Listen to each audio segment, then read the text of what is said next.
Are you a people pleaser? Congratulations, you're officially a doormat with welcome written all over you.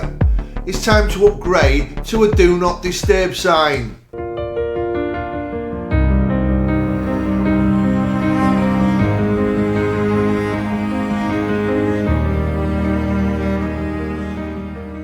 Right, my name is Daz and welcome to Stories for the Subconscious, where I want to help people to reprogram their subconscious minds so that they can basically reprogram their life for the better. Today we're going to be talking about how to stop being a people pleaser and to start prioritising yourself. Have you ever found that yourself sort of in a position or many positions and you're constantly saying yes when you really wanted to say no? Well, you're not alone. Being a people pleaser, it might seem like a positive trait and that you're doing the right thing, but actually it can really have a significant impact on your life and well-being. Constantly putting others' needs before your own, it can lead to feelings of resentment towards yourself. And those you're actually trying to please, you can end up fucking resenting them as well. It can also cause burnout and lack of fulfillment in your own life. So it's essential to highlight the negative effects of people-pleasing behaviour. By always saying yes to others, you're neglecting your own needs and boundaries. Setting boundaries is crucial for your mental and emotional health, as it allows you to protect your time and energy. When you're constantly striving to please others, it's easy to fucking lose sight of who you truly are. You mould yourself into what others think, what others want you to be, and often at the expense of your own values, beliefs, desires. This gradual erosion of authenticity can leave you feeling disconnected from your true self, and it can cause really bad anxiety and a sense of emptiness. How many times have you been somewhere, someplace, or doing something just to please others? The feeling it causes inside, do you know what I mean? When the day arrives and you've agreed to do or go to this place or event, forked out a lot of fucking money and you don't actually really want to go. Sometimes you feel like you'd rather be dead than go to this fucking event. And you can end up having a good time, but you have to, get on the fucking sauce just to block it out, don't you? And then you end up having, a good time. But is it really the good time, or is it just because you're not fused by alcohol? You're just going for it anyway. But the countless amounts of times when I've just been somewhere, I'm like, oh, I don't even want to fucking be here, or why did I agree to this? And the feeling like a 10-ton weight just sinking down and pushing you. It's fucking horrible. It really is. And then there's also the build-up to the event. I don't know about you, but when I agree to do something I don't want to do, the build-up, the anxiety, what I feel, the coming days and weeks, how can I get out of this? What excuse can I make? And it just gives me an overwhelming sense of anxiety and actually makes me start to feel really ill. And this is why I just don't do it no more. I just don't do it. If I don't want to do something no more, right, I just won't do it. And that's that. And if people want to hate on you or moan about you, then that's their issue. It's not your issue, because you should stand your ground and be in your own frame. And if you don't want to do something, don't do it. Because if you do keep doing things you don't want to do, it's going to start to make you feel awful inside, miserable, and then you're just known as a people pleaser. Now, there is exceptions to this, right? I do think there's exceptions to this, that sometimes you have to do things even when you don't want to do them, and that's at work. If you're employed by someone else, sometimes there might be some tasks, what you have to do, mundane tasks or mundane parts of the job, but obviously they're paying you to provide a service, so you have to do it. So the option out of that is to work for yourself. Find a job, working for yourself, and then you won't have to do things you don't want to do. And another one around that is another thing where sometimes you have to do things where you don't want to do, but you'll have to do them, is to please your children.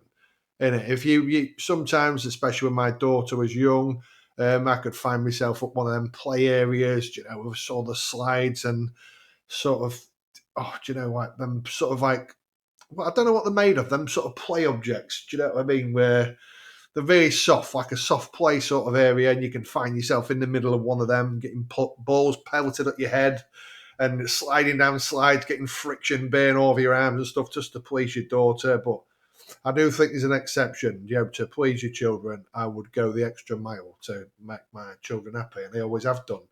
So I think there's an exception to that, or you could find yourself at a child's birthday party where you're like, oh my crikey, what the fuck am I doing here? They just drive you mad, don't they? They're just a overhyped pile of crap.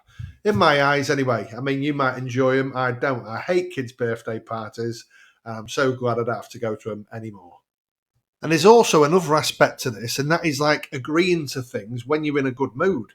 Do you know, if I'm like in a good mood or I've had quite a bit of caffeine and it's giving me that sort of excitable feeling where I'll probably agree to anything, you've got to take that into consideration as well, because sometimes you agree to things when you're in that amazing mood and good mood, but are you always going to be in that good mood and are you always going to be up for it? You're probably not. So it's putting that into consideration as well, isn't it? If you're in a fantastic mood or you're high off caffeine or just you're bouncing off life, just don't agree to anything within that time frame. Let it fade away. Go back to your natural vibrational set point where you're not infused by caffeine or over hypo or overexcited, and then see how you feel about things before you actually agree to them. Because the countless amounts of times I've done this, agree to stuff or purchase stuff, but mainly agree to things I don't want to do, I've been in a fantastic mood or had a lot of caffeine, which gives you that false sense of heightened mood, doesn't it? But are you always going to stay like that? So there's that to take into consideration as well, because honestly, I have agreed to a ridiculous amount of things whilst I've been high on caffeine. Trying to please everyone is a fucking massive task. People have diverse opinions, needs and expectations, and they can actually change over time. So you can find yourself in a never-ending fucking cycle of chasing approval, that you can never truly get and attain. Ultimately as well, trying to please everyone, it's a losing game. Because no matter how hard we try, there'll always be fucking someone who isn't happy with the choices or actions. If you hang around with a group, there's always going to be someone who's happy. And they're like, well, we'll do your thing then. No, the other person's not happy with group. I tell you what, then we'll do your thing. That person's not happy group. Why can't we all do something together? No, because I'm not happy about that. I don't like Janice. And it could just go on and on and on. Do you know what I mean? So there'll always be someone who's not happy with the choices or actions, what you pick and choose to do. So rather than trying to please everyone, just focus on what truly matters to you and what aligns to you and with your values and priorities. And that way, you'll start to feel a lot more happier inside, because once you start on the people-pleasing train, it's only going to go downhill, down the track and crash into disaster. Crash into the disastrous tunnel. This consistent pressure can lead to chronic stress, burnout, and ultimately disappointment. You're relying on external validation for your own happiness. It's a real precarious foundation. When you base your well-being on the opinions and reactions of others, you're essentially handing over all your power over control over your own happiness to them. This dependence can lead to emotional instability and a constant fear of rejection and disapproval. Why the fuck would you want that? Being a people pleaser often means that you're struggling with setting and maintaining healthy boundaries. You must say yes to everything, even when it's detrimental to your well-being, just simply to avoid conflict or disappointment. And over time, this can really lead to resentment of others, exhaustion, and a diminished sense of self-worth. True meaningful relationships are built on authenticity and honesty. When you're constantly trying to please others, you may attract people who are drawn to the persona you've created. That's not the real you. That's not the real fucking you. And anyway, these relationships, they sort of lack depth and can be emotionally draining.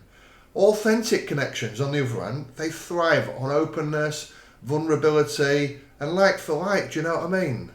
Ultimately, the most important approval you need is your own. When you learn to value and accept yourself for who you are, you become less reliant on external validation. And this self-approval is a powerful source of inner peace and confidence. And it does lead to a more fulfilling and content life. While it's natural to want to make other people happy and being a people pleaser, it's not a sustainable or healthy way to achieve this goal. Embracing authenticity and setting healthy boundaries and seeking self-approval are essential steps towards a more fulfilling and genuinely happy life. Remember, it's not selfish to prioritise your well-being and authenticity. It's a necessary step, and it's on the path to personal growth and lasting happiness. Well, that's it for this week's Subconscious Story, folks, and I hope you've found value in this content once again.